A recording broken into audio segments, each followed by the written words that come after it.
Hello, Second Family. When you hear that chime, I know, okay, when I see a yellow light, sometimes I think, ooh, speed up so I can get through it. I'm just admitting it, okay?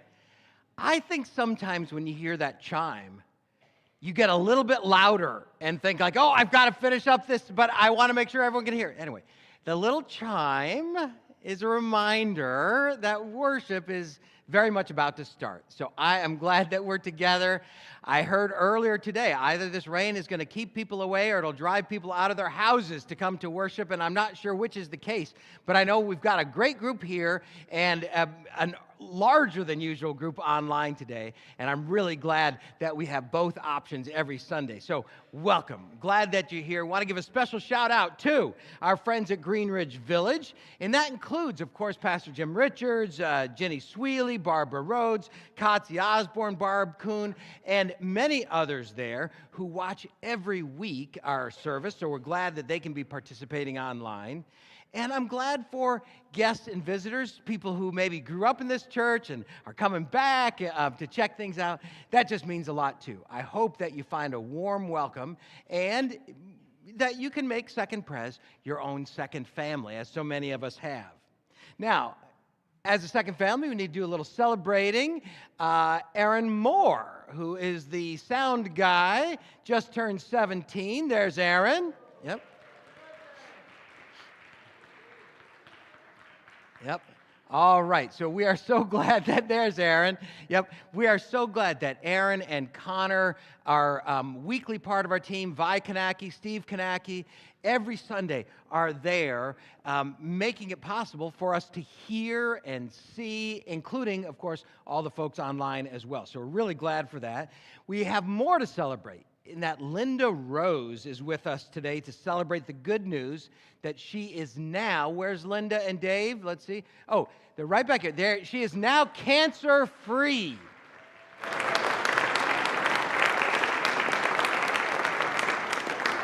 Now, cancer-free is something to celebrate.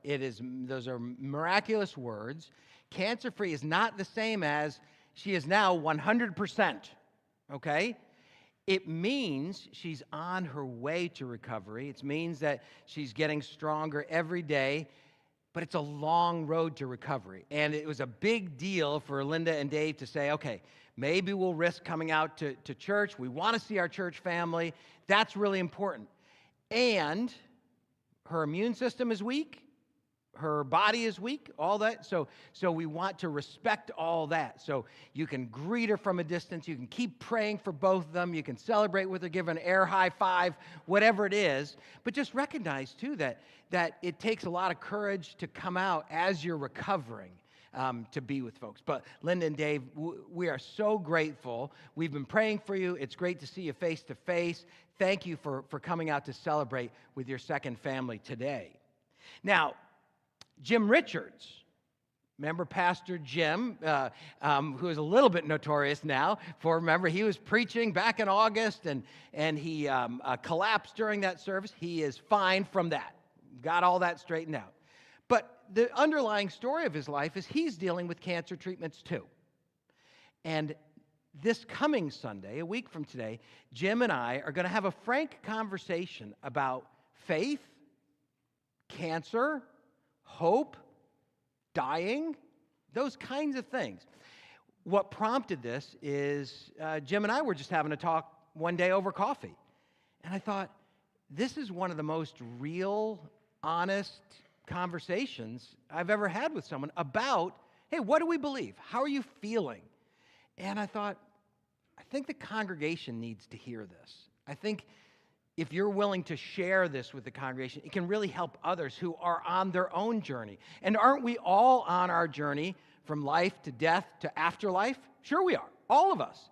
So how do we approach that? Well, that's what we're going to be talking about together this coming Sunday. So I hope you can be part of it in some way. Maybe even have a friend who's on a cancer journey or just thinking about these big, deep questions. Well, you'll hear some of Jim's ideas on this coming Sunday. We thanked God for Bob Osborne's life yesterday at Green Ridge Village. And This coming Sunday after worship at 3 p.m., we'll be thanking God for Louise Timbrell's life. Remember, Louise was our sister in Christ of 104 years. Memorial services for Jim Dwyer and Fran Quarles are coming up in May. So that's a little while from now. Ingrid and Joe King just celebrated their 50th anniversary, and that's worth celebrating as well. We need to congratulate them. Go give it up for marriage. Yes, good. All right. And many of us, like me, I'm thinking 50 years. Oh, there's more. Maven, are they here today? Did you just... How you're not old enough for that. Oh, my gosh. Hey, congratulations, Maeve and Rob, 50 years.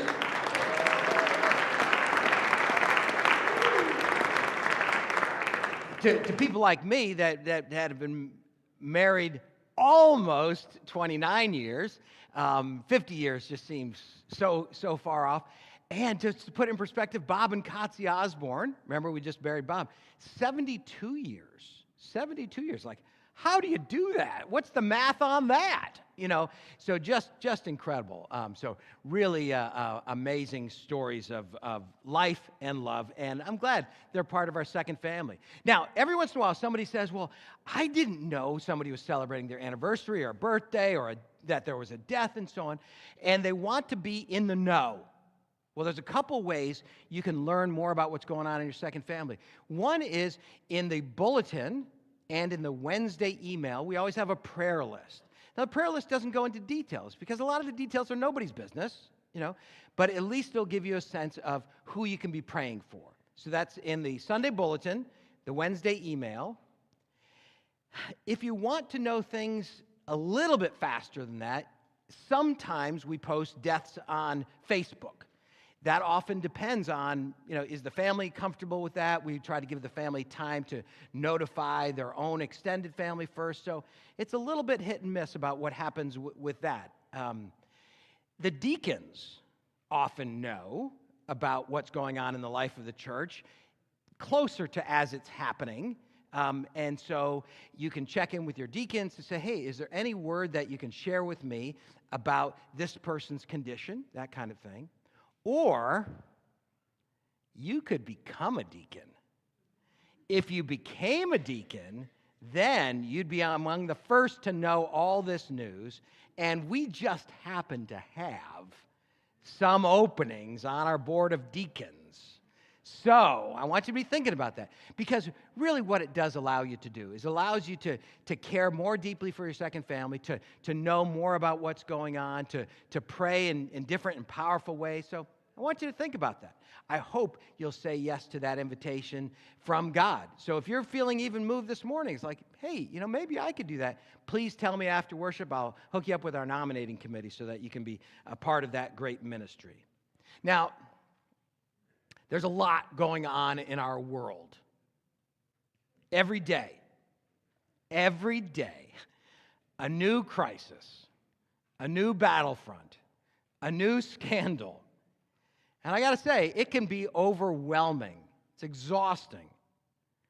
Sometimes I think it's the world's mission to make us all feel angry and defeated, alone, and hopeless. That is a lie we refuse to believe. That is not God's truth. So, here's what I want you to do. I want you to tune out the news for an hour. I want you to not check your phone. I want you to be still and know that God is God. And God is in this house right now. You do not want to miss him. Now, let's prepare our hearts for worship.